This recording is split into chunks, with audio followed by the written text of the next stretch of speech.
یعنی دا دې کړې ده او دا دې کړې ده او اخره کې به ورته الله فرمایي ویزا دا مې درته په نیکو بدل کړي دي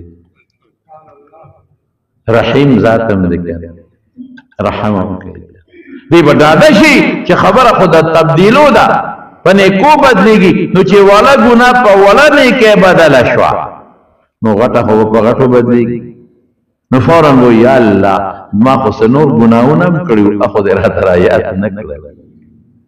مطلب دا چې هغه په غټو بدل شي الله به فرمایي ای بنده هغه مې د تا ته مخکې نه کړ چې ته ونه یېرېږې خفه نه شي مې د له مخکې په غټو نیکو بدل کړي الله به رحم وکړي خو رحم به په چا کوي په هغه چا به کوي چې سرکشي نه کوي که نه پلار کله کله په بچو رحم کوي مور رحم کوي خو په کوم بچي باندې رحم کوي چې سرکشي نه کوي سرکشي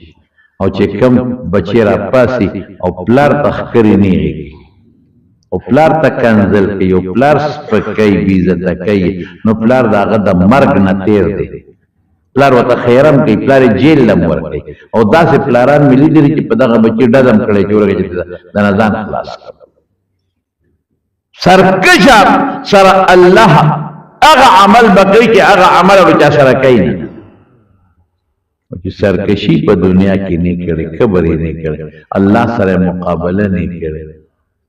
نو هغه انسان سره به الله پاک په قیامت کې ډېره گزاره کوي رحم بکي الله پاک یو حدیث پاک کې راځي وی دا الله او یا سل رحمتونه څومره دا یو مثال دی ګوره په حقیقت کې دا څه نه دا ډېر سل په هغې کې یو رحمت را کوز کړی دی په دې ټول مخلوق یې تقسیم کړی دی دا چې کله مور په بچو رحم کوي دا هغه یو رحمت دی تر دې حده پورې چې اس خپل خپه د بچي نه اوچتی چې بچي خوږ نه کم دا یو رحمت دی هغه یو یې په انسانانو پیریانو او په دې ټول مخلوق کې تقسیم کړی دی او یو کم سل رحمتونه الله پریښي دي يرحم الله بها عباده يوم القيامه د قیامت پر ورځ باغ یو کم سل رحمتونو په ذریعہ په خپل بندگانو رحم کوي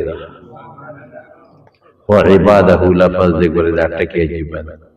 د الله بندگی چې څوک د الله بندگی او الله راضي کوي او الله قرآن شریف کې فرمایي وندع الموازين القسط ليوم القيامه قیامت پر ورځ به انصاف والا تلې مونږ لګو ولا تظلم نفس شيئا فيو نفس پټې زیاتې نه کېږي وان كان مثقال حبه من خردل اتينا بها که پټې ګناو نه کیوي دا برابر پیدا کو وکفا بنا حاسبین مونږ شاته حاجت نشته په حساب کې مونږ به خلق سره حساب کتاب کوو ورونو چې نه کیو کې د ګنا نه ځان وساتي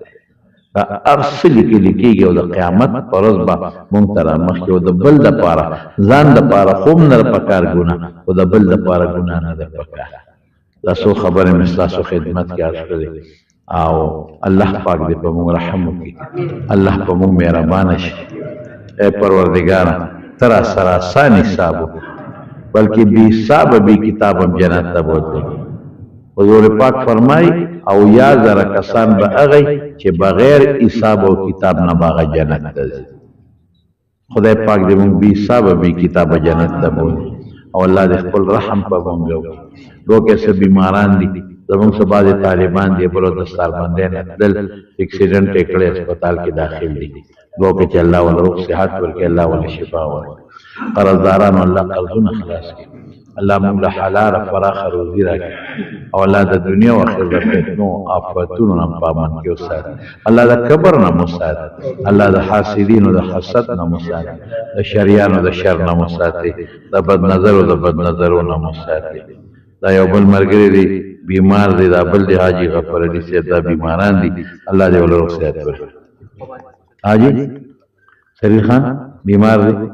سریر خان بیمار دی دا زمونږه د جمعات گاونډي او زمونږ ډېر ښه نږدې مرګري دی چې الله ول روغ صحت ورکړي الله ول شفا ورکړي الله چې څومره بیماران دي ټول روغ صحتونه او شفا ورکړي یا الله که د چا اولاد نه اولاد ورکړي چا نارینه اولاد نه نارینه اولاد ورکړي الله ته زمونږ راضي شي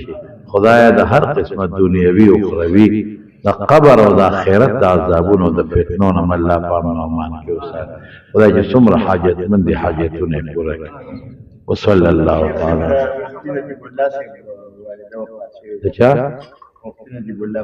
پیښور والا ادا مفتی صاحب نجیب الله صاحب والده وفات شوی پیښور والا دعا وته چې الله مغفرت نصیب کړي الله د آخرت خوشاله نصیب وعده کې ته چې رښتیا خبره دا بچو مې کتاوس په بوډا سر خدای شرموله او خدا کې دا بچو د پاره وایي دا خدای پاک دې بچو لا کله چا مشتینی نو خدای پاک دې ول خپل رښتیا وایي کوم جنا کونی خدای دې غیرم صالح رښتیا وایي برحمتک یا ارحم